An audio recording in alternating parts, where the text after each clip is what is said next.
सोने से भी कई गुना महंगी क्यों बिकती है कस्तूरी? दुनिया में कई कीमती चीजें हैं, लेकिन एक ऐसी प्राकृतिक वस्तु भी है जिसकी कीमत सोने, हीरे, प्लेटिनम से भी कई गुना ज्यादा आंकी जाती है। यह न कोई धातु है, न ही कोई रत्न, है कस्तूरी। सवाल यह है कि आखिर ऐसा क्या है इसमें जिसे पाने के लिए देशों में तस्करी तक होती है और वैज्ञानिक इसे मेडिकल चमत्कार मानते हैं। यह कैसी दिखती है, कहाँ मिलती है और इतनी महंगी क्यों बिकती है? कस्तूरी दुनिया की सबसे कीमती प्राकृतिक सुगंधों में शामिल है। यह किसी पौधे या पेड़ से नहीं, बल्कि एक दुर्लभ जंगली जीव नर कस्तूरी मृग से प्राप्त होती है। कस्तूरी मृग हिमालय, तिब्बत, साइबेरिया और नेपाल के ऊंचे पहाड़ों में पाया जाता है और इसकी संख्या बेहद कम रह गई है। इसी वजह से कस्तूरी की कीमत आज आसमान छू रही है। कस्तूरी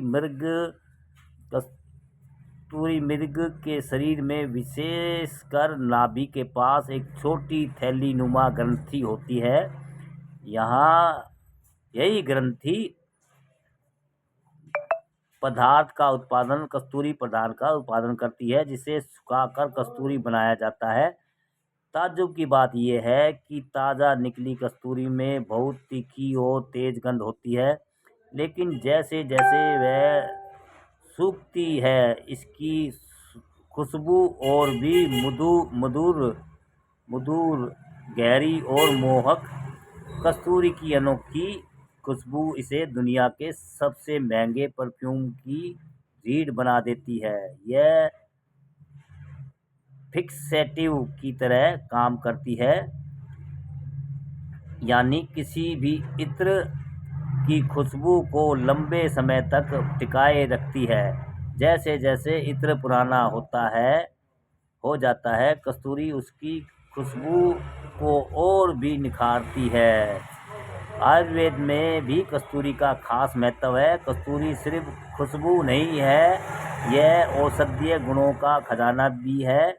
यह प्राकृतिक रूप से सूजन कम करती है, ट्यूमर होने में रोकने में सहायक बताई गई है, नर्वस सिस्टम की सुरक्षा करती है, हृदय रोग, बेहोशी और कुछ गंभीर स्थितियों में इसका उपयोग आयुर्वेदिक में सदियों से हो रहा है। कुछ रिपोर्ट्स के अनुसार 20 ग्राम कस्तूरी 2-2.5 लाख रुपए तक बिक जाती है। वही कस्तूरी पाउडर 30,000 रुपये प्रति किलो तक बेचा जाता है। अंतर्राष्ट्रीय बाजार में इसकी कीमत इससे भी कई गुना अधिक पहुंच सकती है, इसलिए इसका अवैध व्यापार भी तेजी से बढ़ा है। दोस्तों, सोने से भी कई गुना महंगी क्यों बिकती है कस्तूरी? दोस्तों, कस्तूरी